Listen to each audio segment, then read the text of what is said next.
تو یہ جواب میں کہہ رہا ہے کہ ضیعت الدرب، الدرب، ضیعت الدرب، درب، تو ضرب نہیں کہیں گے، ضرب، ضاد سے نہیں بولیں گے، دال سے بولیں گے.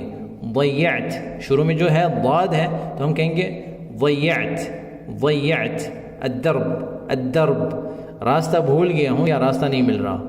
سمجھ گئے نا کہ مطلب راستہ مجھے نہیں مل رہا، راستہ بھول گیا ہوں یا راستہ گم ہو گیا مجھ سے.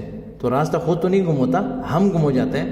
تو ہم کہیں گے کہ راستہ جو ہے آئی لاسٹ مائی وے وغیرہ جو کہتے ہیں انگلش میں، تو ہم کہیں گے ضیعت الضرب، ضیعت الضرب. تو بول چل بھائی جو تا ہے اس کے نیچے تھوڑا سا کسرہ سی آ جاتی ہے، ٹھیک ہے.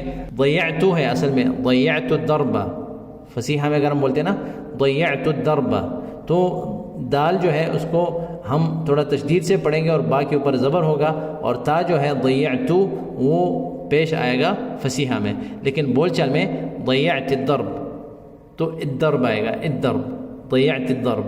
تو ضیعت الضرب بولیں گے ہم، ضیعت ضرب، دال ہے، ضاد نہیں ہے، دال ہے.